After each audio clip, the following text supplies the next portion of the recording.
예, 오늘 제 7강을 할 차례입니다.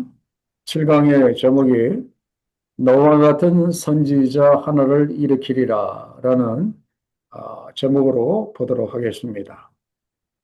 자, 오늘 말씀에 보면은 아, 네 가지의 지도자의 그 모습이 나옵니다. 먼저는 재판장에 관한 이야기, 그리고 왕, 그리고 제사장, 그리고 선지자에 관한 이야기가 오늘 나오게 되는데, 모세가 지금 이 신명기 말씀을 이렇게 백성들에게 지금 이렇게 선포하는 이때는 이스라엘 백성들이 가나안 땅에 들어가기 바로 그 직전입니다. 그래서 이스라엘 백성들이 가나안에 들어가게 되면은 물론 7년의 가나안 정복 전쟁이 기다리고 있지만, 그러나 이제 전쟁이 끝나고 나라가 세워지게 되면은 개인적으로 재판장이 필요하고, 또 오늘 이 말씀에 왕이 나오는데, 이 왕은 훗날에 사사시대가 끝나고 난 다음에 그 백성들이 다른 나라처럼 왕을 세워달라고 해서 먼 훗날에 세워지게 되지만, 그러나 미리 그 왕에 대해서 말씀을 하시고, 그리고 제사장과 선지자가 지도자로서 어떻게 해야 하는가를 아주 그잘 알려주고 있는 그런 그 말씀이 오늘의 그 말씀이고요. 그리고 또 우리의 그 직분이, 우리도 다 직분자들 아닙니까? 그리고 신약에서 이야기한 것처럼 우리들도 하나님의 백성으로서 또 왕 같은 제사장들이라고 신약 성경에서 이야기를 하고 있습니다.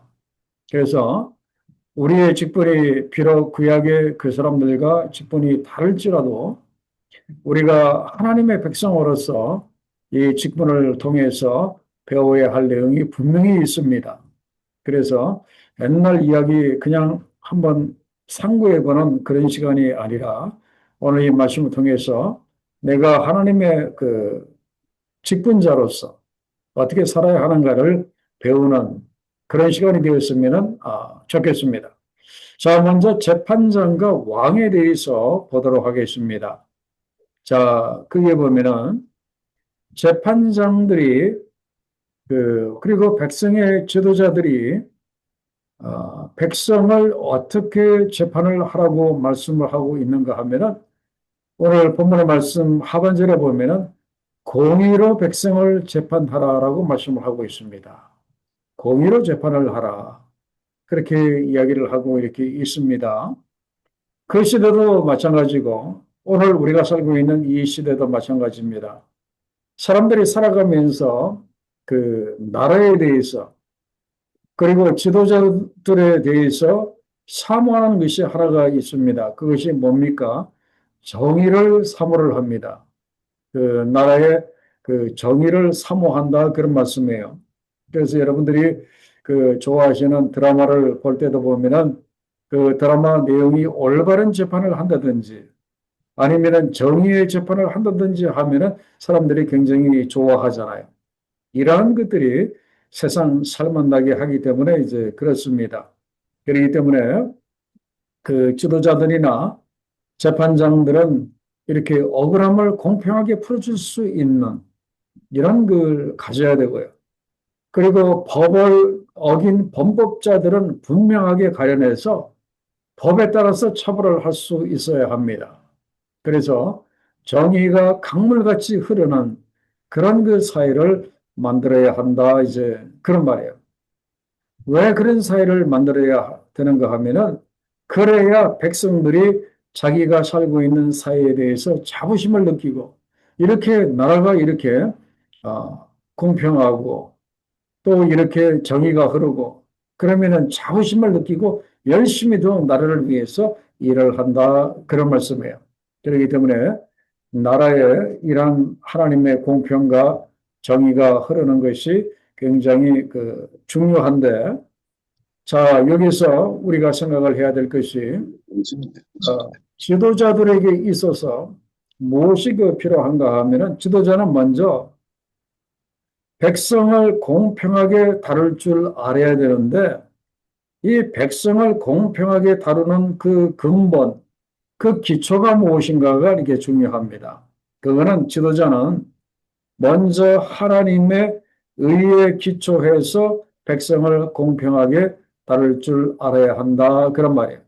하나님의 의에 기초한 공평함. 이것이 중요하다. 그런 말씀이에요. 이건 다른 말로 하나님의 정의가 있어야 한다는 이제 그런 말씀인데 왜 그런가 하면 정의 없이 사랑만으로 다스릴 수 없기 때문에 그렇습니다. 그죠? 우리가 믿는 기독교는 사랑과 의의 종교는 분명합니다. 그러나 예수께서 우리 죄를 위해서 십자가에서 우리를 대신해서 죄값을 치르셔야 했던 그 이유가 뭡니까? 그 이유는 하나님의 의 때문에 그랬어요.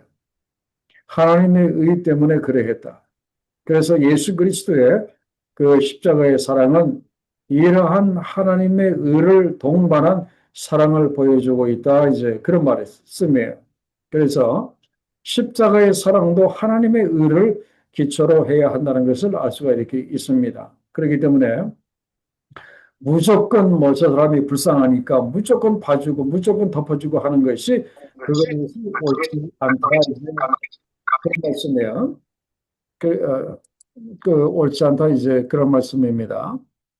자, 그래서 그 지도자들은 하나님의 의에 기초해서 백성들을 공평하게 다룰 줄 알아야 한다. 제가 말씀을 드렸고, 그러면 여기서 하나님의 의에 기초해야 한다고 제가 말씀을 드렸는데, 이 하나님의 의에 대해서 제가 다시 한번 정리해서 말씀을 드리겠습니다.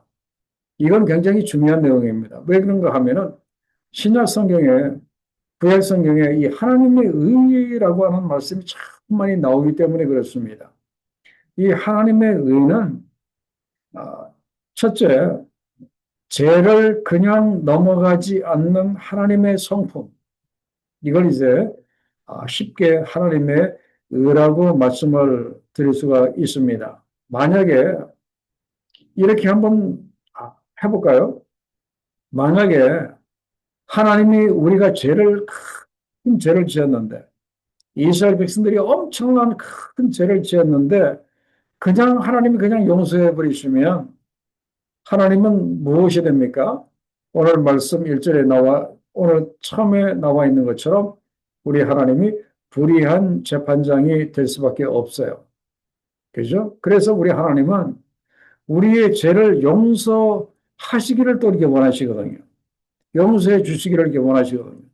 그렇다고 해서 그 죄를 그냥 용서해 버리면 안 되시니까 우리의 죄를 용서하시되 하나님의 의를 만족시키는 방법으로 우리의 죄를 용서하셨다. 그런 말씀이에요. 그러면은 하나님의 의를 만족시키는 그 방법이 무엇입니까? 바로 그것이 십자가라고 하는 방식이었다. 그런 말이에요. 그죠? 우리의 죄를 용서하시되 우리가 받을 그 죄를 그 아들이 대신 받으시는 십자가라고 하는 그 방식을 통해서 하나님께서 우리의 죄를 용서하셨다. 그런 말씀이에요. 이거는 굉장히 그 중요한 그 내용이고, 그리고 로마서 말씀, 앞으로 이제 다음에 강의할 그 로마서 말씀에도 보면 굉장히 그 중요한 내용이 바로 이겁니다. 그래서 죄를 그냥 넘어가지 않는 하나님의 성품이 하나님의 의이고, 그리고 두 번째로 하나님의 의란 죄값이 정확하게 지불되는 공정함이 하나님의 의입니다. 죄값이 정확하게 지불되는 공정함. 그래서 성경 말씀에도 보면은 죄의 결과는 사망이라고 이야기를 했습니다. 그래서 누구든지 죄를 범하면 그 사람의 죄값이 정확하게 지불되는 그 공정함이 바로 하나님의 의라 그런 말씀이에요. 그리고 세 번째로 그 십자가는 하나님의 사랑과 하나님의 공의가 만난 자리가 바로 십자가다. 이제 그런 말씀이에요. 그리고 또 하나님의 의에 대해서 한 문장으로 풀어서 말씀을 드리면 죄는 반드시 심판하셔야 하지만 그 심판을 자기 아들 예수 그리스도에게 내리심으로 공의를 이루시고 우리를 구원하신 하나님의 완전한 정의가 바로 하나님의 의다. 그렇게 말씀을 드릴 수가 있어요. 하나님의 의. 죄는 반드시 심판하셔야 하지만 그 심판을 예수 그리스도에게 내리심으로 공의를 이루시고 우리를 구원하신 하나님의 완전한 정의가 하나님의 의다. 그렇게 말씀을 드릴 수가 있어요. 그래서 앞으로도 계속해서 말씀을 드리겠지만 이 하나님의 의는 그냥 무시무시한 무서운 그런 그 의미가 아니라 이 하나님의 의는 참 의라고 하는 것은 참 신비로운 겁니다. 이 하나님의 의는 신비롭고 죄인을 너무나 불쌍히 여기시는 그 하나님의 사랑이 깔려 있는 이 하나님의 의. 앞으로 계속 이제 말씀을 제가 드리겠지만 하나님의 의는 참 높고 엄청나고 너무나 신비로운 것이 하나님의 의입니다. 그죠? 오늘 우리가 이 하나님의 의 때문에 우리가 살고 있다고 말씀을 해도 과언이 아닐 정도로 하나님의 의는 한마디로 대단한 겁니다. 자, 그러면은 이제 다음 질문을 보면은 재판장들과 지도자들이 재판을 공의로 하기 위해서 무엇을 경계해야 하는가 이제 구체적으로 또 이야기를 하고 있어요. 자, 19절에 보면은 재판을 굳게 하지 말라 그랬습니다. 재판을 굳게 하지 말라. 그죠? 뭐 재판을 굳게 하는 뭐 이런 이런 것들이 요즘 뭐 참 이렇게 많잖아요. 그죠? 뭐 정치적으로 뭐 높은 데서 뭐 압력이 내려온다든지 뭐 여러 가지 때문에 이 재판관들이 제대로 재판을 해야 되는데 재판을 제대로 하지 못하고 이렇게 재판을 굽게 하는 뭐 그런 뭐 참 좋지 않은 일들이 요즘 뭐 일어나고 있는 것을 보게 되고요. 그다음에 사람을 외모로 보지 말라고 그랬습니다.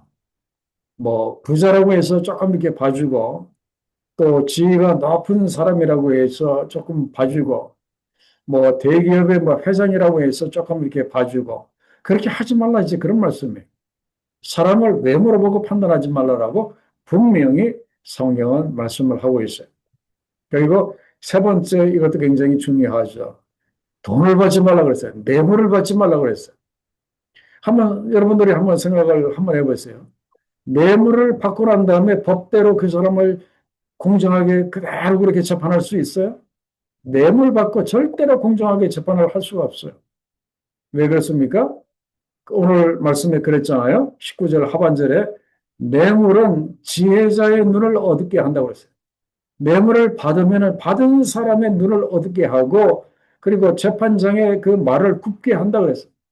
그래서 뇌물을 받으면 공정하게 재판을 할 수 없다 그런 거예요.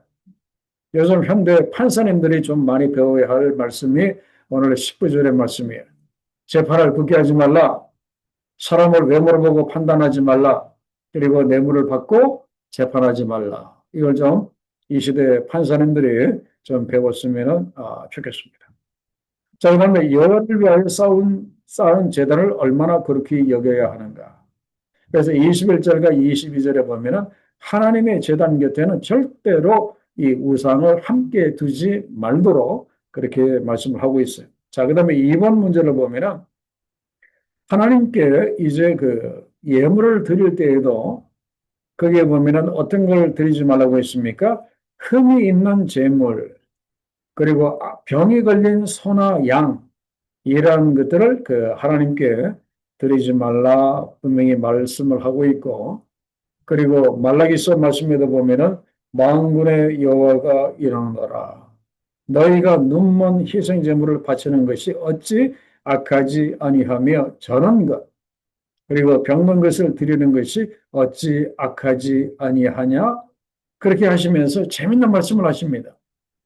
한번 너희들의 살고 있는 총독에게 한번 그걸 한번 갖다가 한번 바쳐보라 이제 그런 말이에요. 그러면은 너희 총독들이 병든 것, 전한 것, 뭐 눈먼 희생 제물을 그런 그 선물을 너희 그 총독들도 받겠느냐 이제 그런 말씀이에요. 그걸 기뻐하게 있으며 너를 받아주겠느냐.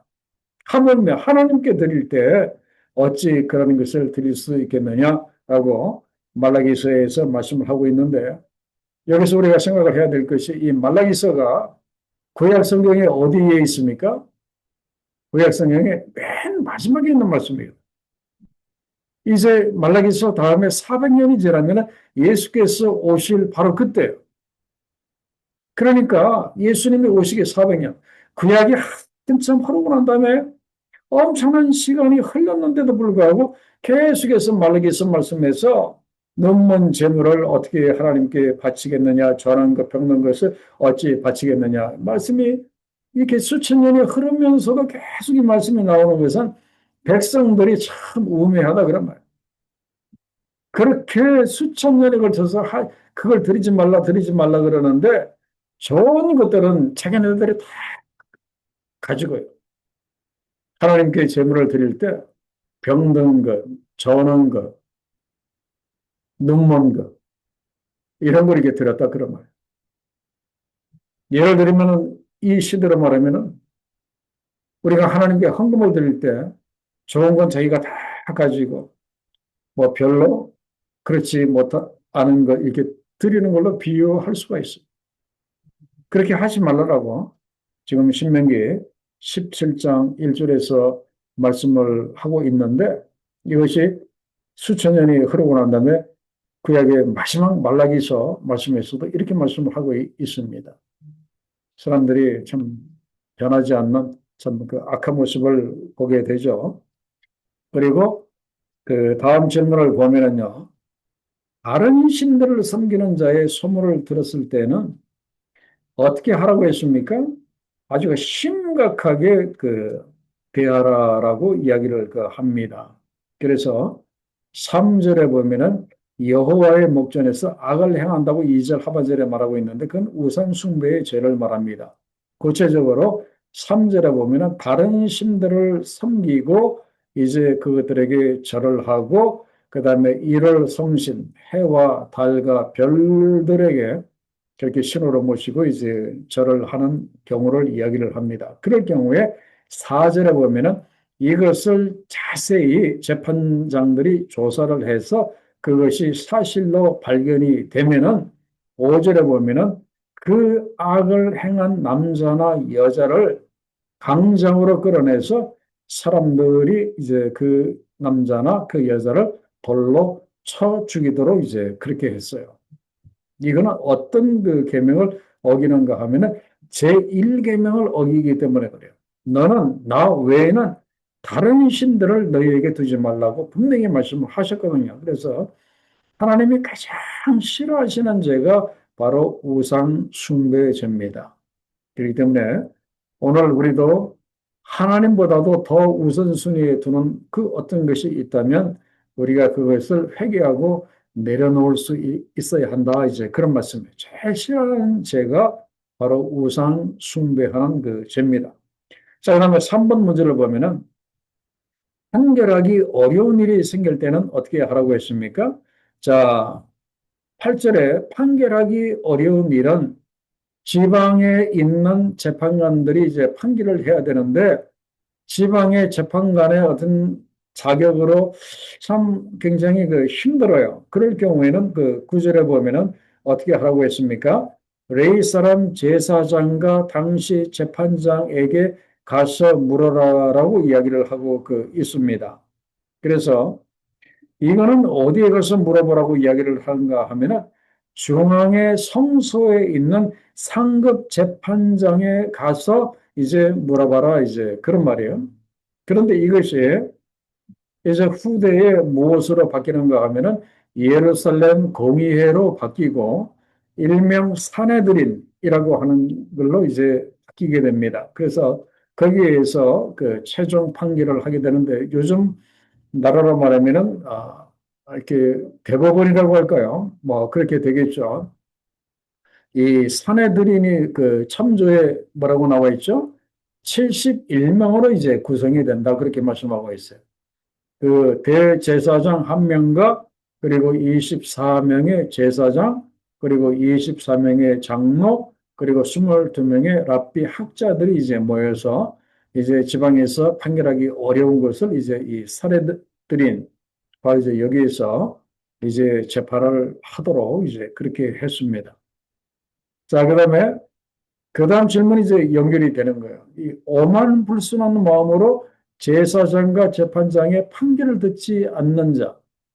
자, 지방재판소에서 재판을 하다가 안 됐습니다. 그래서 이제 중앙성소에 이제 에서 이 사내들인에서 이제 그 판결을 내렸는데 이 사내들인의 이 판결을 굴복을 하지 않는 사람이 있을 수가 있거든요. 이런 사람은 어떻게 하라고 했습니까? 12절 하반절에 보면은 그 사람을 죽이라라고 그 이야기를 합니다. 이건 무엇인가 하면은 이 상급, 최상급 법정에서 이 판결을 이제 불복한다고 하는 것은 그 하나님의 권위에 대한 그 사내들인에게 내리신 하나님의 권위에 대한 도전과 거부였기 때문에 극형에 처할 수밖에 없었었다 이제 그런 말씀이에요. 그래서 거기 보면은 제사장이나 재판장에게 듣지 아니하거든 그 사람을 죽여 그랬는데 이 말씀을 중세에 악용한 그 사례가 있었어요. 그것이 무엇인가 하면은 그 중세에 로마 캐톨릭이 이런 짓을 했습니다. 이 본절의 이 말씀을 악용을 해서 그 캐톨릭에서 이제 결정한 이런 그 내용을 이제 따르지 않으면은요, 이 종교 재판을 열어가지고 엄청나게 많은 사람들을 이렇게 죽였습니다. 이 말씀을 이제 악용을 해서 이제 그런 그 역사가 그 과거에 이렇게 있었어요. 자, 그 다음에 이제 그 재판정에 가는 이야기는 이제 이렇게 끝나고, 그 다음에 그 왕에 대해서 한번 보도록 하겠습니다. 자, 그게 보면은, 우리도 우리 주위의 모든 민족들 같이 우리 위에 왕을 세워야겠다는 생각이 나거든. 참, 이걸 보면은요, 이 말씀은 하나님이 이제 모세의 입을 통해서 주시는 그 말씀인데, 하나님은 이미 그 수백 년 후에 사사 시대가 끝나갈 때 백성들이 주변 나라들처럼 왕을 자기네들에게도 세워 달라고 할 걸 미리 아신 거예요. 미리 다 알고 계시었어. 그래서 이제 모세를 통해서 이제 왕을 세워야겠다는 생각이 들면은 그 15절에 보면은 하나님께서 택하신 자를 왕으로 세우라고 분명히 그렇게 말씀을 하셨어요. 그래서 여호와께서 택하신 사람을 왕으로 몇백 년 후에, 바로 이때가 아니라 이제 사사시대가 다 끝나고 이제 몇백 년 후에 세우게 되는데 그 초대 왕이 누구였습니까? 바로 그 사울을 이제 초대 왕으로 세우시고 그다음에 다윗, 솔로몬 그러면서 이제 그 왕들이 쭉 내려가게 되는데 참 이렇게 몇백 년 아니 영원 후까지도 이렇게 내다보시는 하나님의 그 안목을 우리가 여기서 놀라지 않을 수가 없죠. 자, 그러면서 왕이 된 사람은 무엇을 조심하라고 말씀을 하는데 제일 먼저 말을 많이 두지 말라 그렇게 이야기를 하고 있어요. 그 16절에 뭐라고 했습니까? 병말을 많이 두지 말라라고 이야기를 합니다. 우리의 생각하고는 정반대입니다. 아니 왕이 나라를 부강하게 지키려고 하면은 뭐 요즘 말하면은 뭐 전투기라든지 뭐 군함이라든지 뭐 핵폭탄이라든지 이 무기를 무지무지하게 많이 준비를 해야 될 것 같은데 오히려 거꾸로 이야기를 하고 있습니다. 병마를 많이 두지 말라 그렇게 이야기를 합니다. 병마를 많이 두지 말라 그런 말씀이에요. 그 이유가 있습니다. 그건 무엇인가 하면은 아무리 위대한 왕이라고 할지라도 이스라엘의 왕은 하나님의 대리자에 불과하기 때문에 그렇습니다. 하나님의 대리자에 불과하고 그리고 사람을 왕으로 세웠지만 그러나 그 뒤에서 역사하시고 모든 전쟁을 주관하시는 분은 하나님이시기 때문에 그분이 알아서 하십니다. 그렇기 때문에 인간적인 두려움, 걱정 때문에 병마를 많이 두려고 그렇게 하지 말라 그런 말씀이에요. 오히려 하나님 앞에 겸손해야 한다라고 그렇게 이야기를 합니다. 그리고 무엇인가 하면은 너무 세속적인 그런 그 군사력을 의지하지 못하도록 그렇게 이야기를 합니다.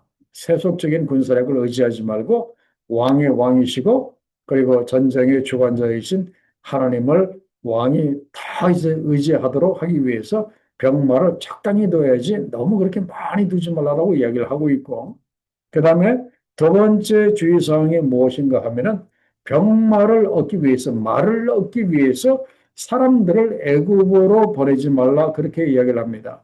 그 당시 그 애굽은 좋은 말들이 굉장히 그 많았거든요. 그래서 말을 수입하기 위해서 백성들을 이제 애굽으로 보내지 말라 그랬어요. 왜 그렇게 이야기를 했는가 하면은 이미 이 사람들은 조상 때부터 경험이 그 있었잖아요. 불과 몇 년 전에, 그죠? 불과 40년 전에 이 사람들은 애굽에서 나왔고 이미 뭐 몇백 년 동안 애굽에서 살았기 때문에 애굽이 어떤 곳인지 너무나 잘 알고 있어요. 애굽은 이 한마디로 말씀드리면은 타락한 문화의 이 원상지예요. 그리고 우상 숭배가 아주 극심한 곳이 바로 그 애굽이 아니었습니까? 그렇기 때문에 거기에 가서 이제 그 후손들이 애굽에서 그 뭐라고 할까 그 삶을 살아보지 못했던 2세, 3세들이 괜히 거기에 갔다가 그런 그 애굽의 사악한 풍습에 물들지 말도록 하기 위해서 말을 사기 위해서 애굽에 그 백성을 보내지 말라 그렇게 이야기를 하고 있습니다. 자, 그다음에 왕은 또 아내를 많이 두지 말라고 이야기를 합니다. 자, 17절에 뭐라고 했습니까? 그에게 아내를 많이 두어 그의 마음이 미혹되게 하지 말라 그렇게 이야기를 합니다. 그런데 그 당시 요즘은 이제 그렇지 않겠지만은 뭐 옛날에 우리 뭐 조선시대라든지 뭐 옛날에 뭐 이 고대 그 나라들은 그 왕들이 사실 그 많은 아내와 이 후궁들을 많이 이렇게 두었거든요. 근데 이제 그것은 어떤 면에서 보면은 좀 문제가 이렇게 참 많았죠. 어떤 문제가 이렇게 많았는가 하면은 그 너무나 많은 그 아내와 그 후궁들 때문에 잘못하면 이제 거기에 그 개인의 어떤 그 협력에 그 빠질 수도 있는 뭐 문제도 있었었고 그리고 그것보다도 더 심각한 문제는 그 옛날에 그 다윗이 이제 그걸 했던 것 같아요. 그 주변 국가들의 어, 거기 이제 솔로몬 같은 경우죠. 그 주변 국가의 그 왕녀를 후비로 그 많이 이렇게 맞아들이는 그런 그 정략 그 결혼 이제 그런 것들 사실 또 그렇게 하다가 보면은 이것이 또 문제가 이렇게 되잖아요. 그 이스라엘만의 그런 그 하나님 여호와 하나님 중심의 그 신앙을 이제 그 잘 갖고 있어야 되는데 솔로몬 같은 경우는 이제 다른 나라의 그 왕녀를 후비로 그렇게 맞이하다가 보니까 그 다른 나라의 그런 그 우상 종교라든지 그런 것들이 많이 이렇게 들어와서 영적으로 오히려 나라를 더 힘들게 한 이제 그런 것이 그 있어요. 그래서 그런 걸 미리 염두에 두고 그 아내를 많이 두지 말라고 말씀하셨고 그리고 또 한 가지 중요한 것은 무엇인가 하면은 하나님께서 세우신 결혼 그 제도는 그 창세기 2장 18절로 25절을 말씀해 보면은 일부 일처제였기 때문에 그걸 이제 그 유지하도록 하신 것을 이렇게 보게 이렇게 됩니다. 그래서 이렇게 왕이 아내를 그렇게 많이 두게 될 경우에 사실 여러 가지 그 문제가 그 많습니다. 그래서 그런 것들을 그 피하기 위해서 아내를 많이 두지 말게 했고 그리고 또 한 가지는 어떻게 하라고 했습니까? 자기를 위해서 은금을 많이 그 쌓아두지 말라라고 또 그렇게 얘기를 그 했어요. 그리고 이제 5번 문제가 굉장히 중요한데 5번에 보면은 왕은 평생에 하나님의 말씀이 기록된 그 율법서를 옆에 두고 그 읽으라라고 그 말씀을 하셨어요. 그래서 그 누구든지 왕위에 오르면 이 율법서의 등사본을 지금 이제 이 모세가 백성들에게 이야기하는 이런 그 율법서의 등사본을 레위 사람 제사장 앞에서 책에 기록을 해서 평생 그 왕 옆에다가 두고 그거를 읽고 그래서 그 읽음으로 성경을 통해서 무엇을 배우게 했습니까?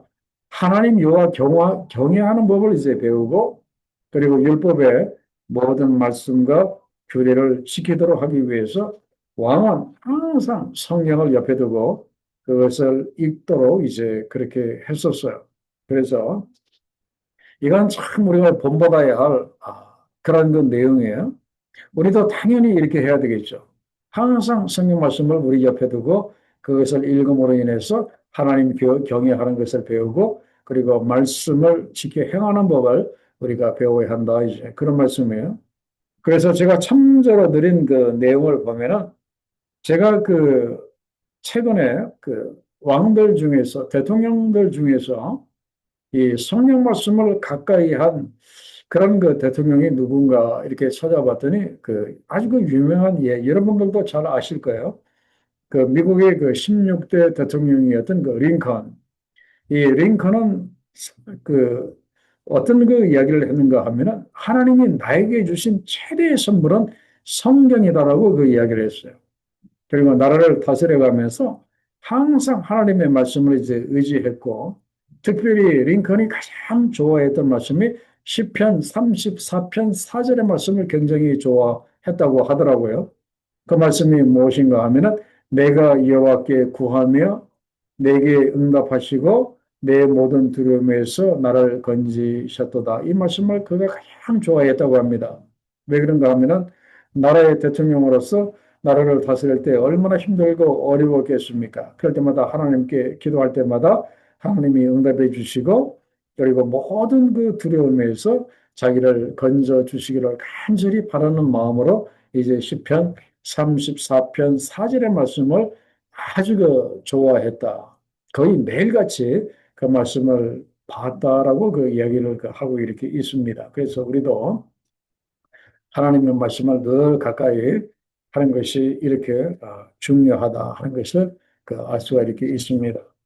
성경에서 우리도 왕 같은 제사장들이라고 했잖아요. 베드로전서 2장 9절에서 그렇기 때문에 우리도 왕 같은 제사장들로 살아가기 위해서 우리가 항상 성경을 옆에 두고 읽고 또 읽어야 돼. 그래야 우리가 제대로 된 왕 같은 제사장의 삶을 우리가 살아갈 수 있다. 그런 말씀입니다. 자, 그다음에 이제 파트 2를 봅니다. 제사장과 선지자에 관한 그 말씀이 거기에 보면은 그 나오는데 먼저 그 제사장을 보겠습니다. 여러분들 제사장은 이미 여러분들이 잘 아실 거예요. 그 제사장들은 그 이게 뭔가 하면은 그 백성과 하나님 사이에서의 그런 그 영적인 일을 그 담당을 하는 그런 그 직분을 가진 사람들이 그 제사장들인데 그래서 이 제사장들은 별도의 어떤 그 기업을 갖지 그 않았습니다. 그 대신 이들이 그 생활을 할 수 있도록 이제 하나님께서 친히 그들의 삶을 그 책임져 이렇게 주셨던 것을 그 알 수가 있어요. 그래서 무엇을 책임져 주셨는가 하면은 3절과 5절에 보면은 그 제사장들이 살아갈 수 있도록 이제 그들에게 그 이 먹고 사는 문제를 해결해 주신 것을 그 알 수가 있어요. 그래서 거기에 보면은 그들이 어떤 것을 받을 수 있는지 3절로부터 5절까지 아주 자세하게 그렇게 나와 이렇게 있습니다. 아주 그 구체적으로 그렇게 나와 있어요. 재물, 소나 양이나 그리고 앞다리 두 볼과 위 그리고 참 거둔 곡식, 포도주, 기름, 처음 깎은 양털 이렇게 아주 구체적으로 그렇게 했어요. 자, 여기서 우리가 꼭 알아야 될 내용이 무엇인가 하면은 제사장의 몫을 그냥 뭉뚱그려서 뭐 적당히 받게끔 알아서 주도록 그렇게 한 것이 아니라 조목조목 이렇게 세부적으로 그렇게 기록을 했다 그런 말씀이에요. 그렇게 한 분명한 이유가 있습니다. 그건 무엇인가 하면은 그 일본에 보면은 참조의 일본에 이렇게 나와 있죠. 백성들이 아무런 불평이나 논란 없이 정당한 몫을 제사장들에게 이렇게 돌릴 수 있도록. 그죠? 그러니까 그렇게 딱 조항이 그렇게 정해져 있기 때문에 뭐 이걸 왜 드리냐, 뭐 정말 그런 뭐 논란 없이 드릴 만큼 드리도록 그렇게 하기 위해서. 그리고 제사장들도 백성들에게 정당한 목 외에 다른 것을 더 요구하지 못하도록 이 항목 외의 것은 더 이상 요구하지 못하고 이것만 딱 받도록 해서 받을 만큼 받도록 그렇게 했다 그런 말씀이에요. 드릴 만큼 드리고 그리고 받을 만큼 받도록 하나님이 이렇게 분명하게 선을 그어 주신 것을 알 수가 있어요.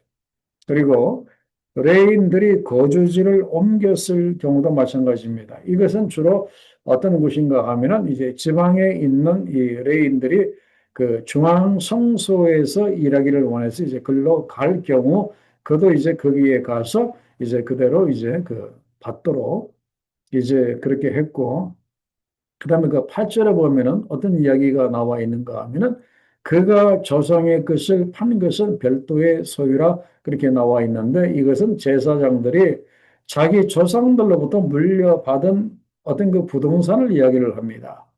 그거를 처분을 했었을 경우에는 이제 그것은 계속해서 개인적인 재산으로 소유할 수 있도록 이제 그렇게 했다 이제 그런 말씀이에요.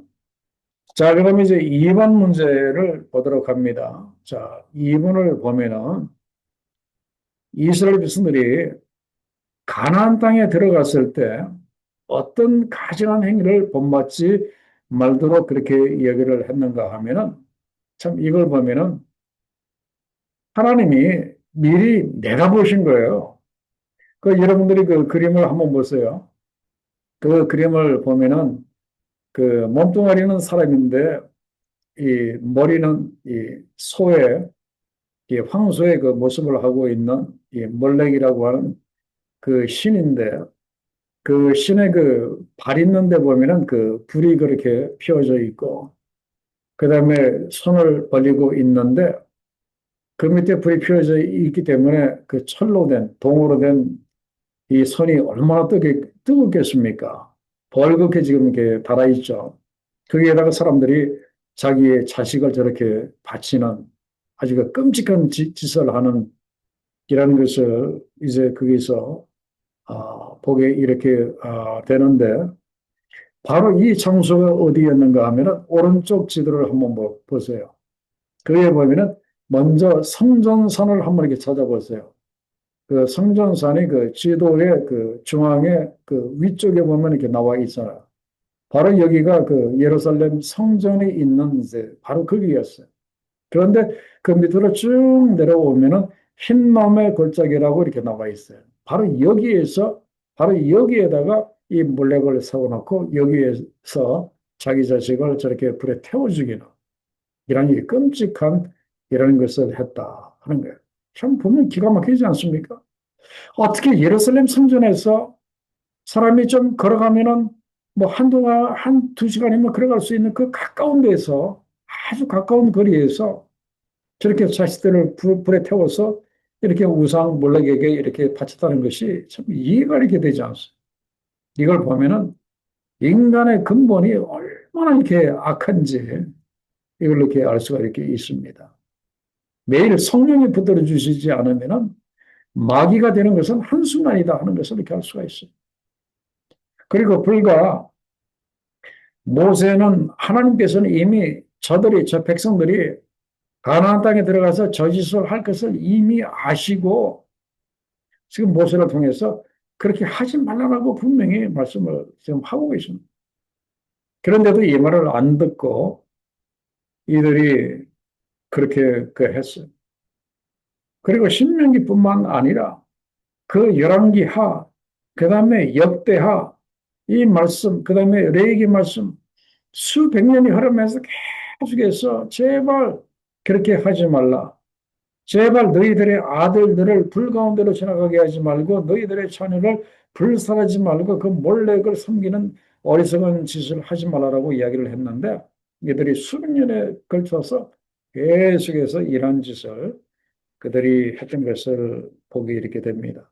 이건 한마디로 말씀드리면은 가나안 민족의 가증한 행위를 그들이 본받았기 때문에 그렇습니다. 본받았기 때문에 그러했다. 이제 그런 말씀입니다. 그래서 12절 말씀에 보면은 이런 일을 행하는 모든 자를 여호와께서 가증히 여기시나니 이런 가증한 일로 말미암아 내 하나님 여호와께서 그들을 내 앞에서 쫓아내시느니라고 분명히 말씀을 하고 있는데 이거는 누구에게 해당하는 말인가 하면은 바로 그 가나안 족속들에게 해당하는 그 이야기예요. 그래서 그냥 하나님께서 이 가나안 땅에 이스라엘 민족을 보내시기 위해서 그냥 거기에 잘 살고 착하게 살고 있는 사람들을 그냥 쫓아낸 것이 아니라 이 말씀에 보면은 이미 그들은 이러한 가증한 짓들을 이미 이 가나안에 있는 일곱 족속들은 이런 짓들을 그 하고 있었었다 이제 그런 말씀이에요. 그러다가 이제 그들의 그 죄가 이제 도에 딱 찬 거예요. 하나님께서 정하신 도수에 딱 참으로 인해서 하나님께서 이제 그들을 쫓아내신 것을 그 알 수가 이렇게 있습니다. 자, 그러면 3번 문제를 봅니다.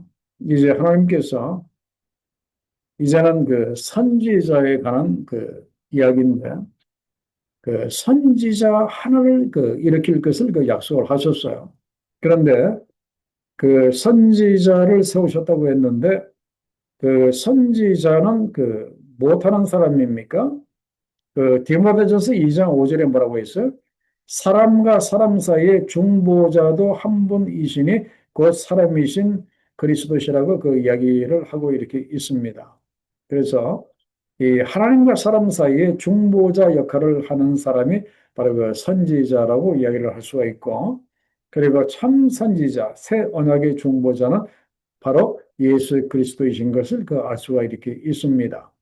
그래서 하나님께서 오늘 15절에 보면은 너희 가운데 너희 형제 중에서 너를 위하여 나와 같은 선지자 하나를 일으키리니 그렇게 말씀을 하고 이렇게 있는데 바로 이분이 그 누구인가 하면은 바로 누구인가 하면은 예수 그리스도이십니다. 그래서 하나님은 예수 그리스도를 아, 이제 모세와 같은 이제 그런 그 중보자의 역할을 하는 선지자로 세우신 것을 세우실 것을 그 약속을 그 하셨다 이제 그런 말씀이에요. 자, 그다음에 4번 문제를 봅니다. 그 참 선지자와 거짓 선지자를 우리가 어떻게 그 분간을 할 수 있겠는가?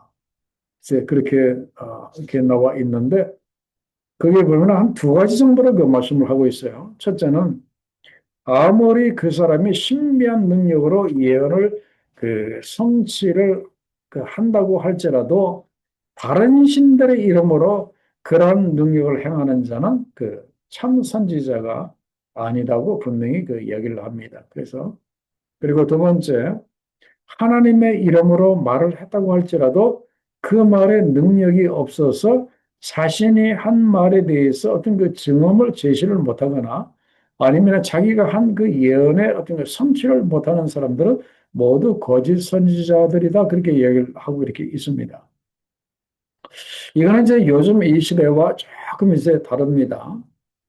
이 시대 이제 하나님께서 많은 뭐 죄종들을 세우시고 이제 그렇게 하고 계시지만은 사실 이러한 정도에까지 어떤 것이 그 이루어지는 것이 그 구약에 비해서는 좀 그렇지 못하거든요. 그런데 구약에 그렇게 못하는 사람은 이제 거짓 선지자로 그렇게 정해도 됐었던 그 이유는 무엇인가 하면은 구약 시대는 하나님께서 특별히 이 선지자들에게 어떤 특별한 이적을 행할 수 있는 그런 그 능력을 굉장히 그 많이 주셨기 때문에 그래요.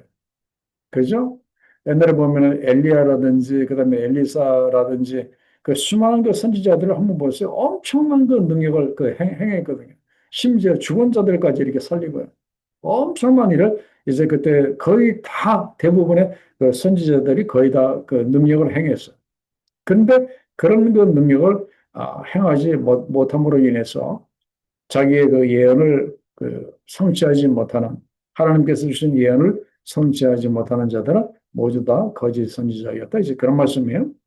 그래서 그 참 선지자와 그리고 거짓 선지자를 이제 그 분별하는 그런 그 기준에 대해서는 제가 이제 그 다섯 가지로 말씀을 이렇게 드렸습니다. 그건 여러분들이 한번 참조로 한번 읽어보시고 그 마지막 그 분별하는 다섯 가지 질문은 이렇게 중요합니다. 거기 보면은 그의 가르침이 성경 말씀과 일치하는지, 그리고 그가 증거한 예언이 이루어지고 있는지, 그리고 그 예언을 하는 그 선지자의 그 종의 삶의 열매가 거룩한 열매가 맺히고 있는지, 그리고 그 사람들이 사람을 하나님께로 인도하고 있는지, 아니면 자꾸 자기 자신에게 사람들을 모으고 있는지, 그리고 성령의 나타나심과 성령의 증거가 이제 있는지, 이거를 이제 보라, 이제 그런 말씀이에요. 그렇기 때문에 이 말씀은 이 시대 주의 종들이 받아야 할 말씀이에요. 그래서 주의 종들이 내가 이제 하나님의 말씀을 전할 때 내가 전하는 말씀이 하나님의 말씀과 일치가 하고 있는지, 그리고 어, 내 입을 통해서 주신 하나님의 말씀이 우리 거룩한 공동체 안에서 이루어지고 있는지, 그리고 말씀을 전하는 내 삶의 열매가 거룩한지, 그리고 내가 사람들을, 교인들을, 성도를 하나님께로 인도하고 있는지, 아니면은 나에게로 모아서 내가 영광을 받고 있는지, 그리고 내가 하는 이 사역에 성령의 그런 그 열매라든지 성령의 증거가 있는지, 이거를 이제 돌아볼 필요가 있다. 이제 그런 말씀입니다. 자, 결론 및 적용을 보도록 하겠습니다. 자, 한마디로 말씀드리면 우리는 하나님의 백성들입니다. 그렇기 때문에 그 앞에서 나와 있는 이 다섯 가지의 이런 그 지도자 못지않게 우리가 굉장히 그 중요한 사람들이에요. 그렇기 때문에 우리는 성민 의식을 가져야 합니다. 그죠? 성민 의식을 가져야 합니다. 하나님께서 택하신 거룩한 백성이라고 하는 이 의식을 가져야 됩니다. 그래서 우리가 어떻게 살아야 하는가 하면은 그 오늘 결론 및 적용의 밑에서부터 네 번째 줄에 보면은 첫째, 하나님의 말씀을 늘 내 곁에 두고 읽으면서 이 제약된 세대를 거슬려 하나님을 경외하고, 그리고 주의 말씀을 우리가 지켜야 되고, 그래서 하나님께 인정받고 비범한 그리스도인을 인의 삶을 우리가 살아가야 한다, 이제 그런 말씀이에요. 자, 이걸 이제 우리 개인적으로 그렇고, 그 다음에 또 한 가지 중요한 것은 두 번째, 우리가 시대 문제를 하나님 앞에 가지고 가서 기도할 수 있는 기도의 사람이 되어야 한다, 그런 말씀이에요. 지금 이 시대 문제가 얼마나 심각합니까?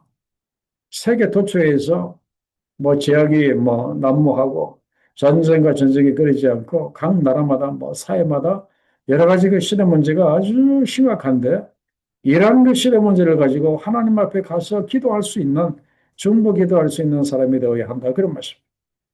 그리고 세 번째는 무엇인가 하면은 이 어두운 시대를 깨워서 하나님을 바라보게 하는 사람이 되어야 한다, 이제 그런 말씀입니다. 참 주변에 영적으로 어두운 사람들이 얼마나 많습니까? 영혼이 어두워서 하나님을 바라보지 못하는 사람들이 얼마나 많습니까?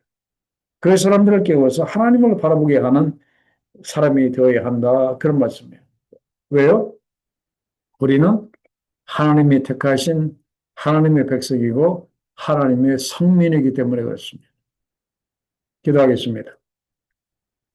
아버지 하나님, 오늘 귀한 말씀을 통해서 우리가 누구인지 다시 한번 정체성을 깨닫게 하셔서 감사합니다.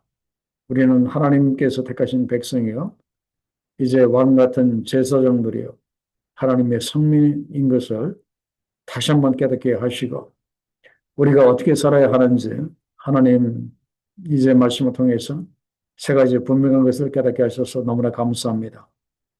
우리가 늘 주의 말씀을 옆에 둠으로 인해서 아버지 하나님, 하나님을 경외하는 법을 우리가 깊이 배울 수 있도록 도와주셔서 어떠한 상황에서도 하나님을 경외하는 자로 우리가 살아갈 수 있도록 하나님 도와주시고, 날로 이제 심각해지고 타락해가는 이러한 이 시대 문제를 우리 하나님 앞에 들고 가서 기도할 수 있는 기도의 사람들이 될 수 있도록 하나님이 도와주시고, 이 어두운 시대, 이 영적으로 눈이 어두운 사람들을 깨워서 하나님을 바라보게 하는 그런 그 사람이 될 수 있도록 하나님 우리를 영적으로 깨워주셔서 참으로 이 시대에 참으로 귀하게 쓰임받는 지도자들이 다 될 수 있도록 하나님 우리 한 사람 한 사람을 깨워주시고 늘 하나님과 가까이 하며 하나님과 동행함으로 인해서 우리 하나님 앞에 귀하게 쓰임받는 우리 모두가 될 수 있도록 하나님 축복하여 주옵소서. 감사하며 예수님의 귀하신 이름으로 기도하옵나이다. 아멘.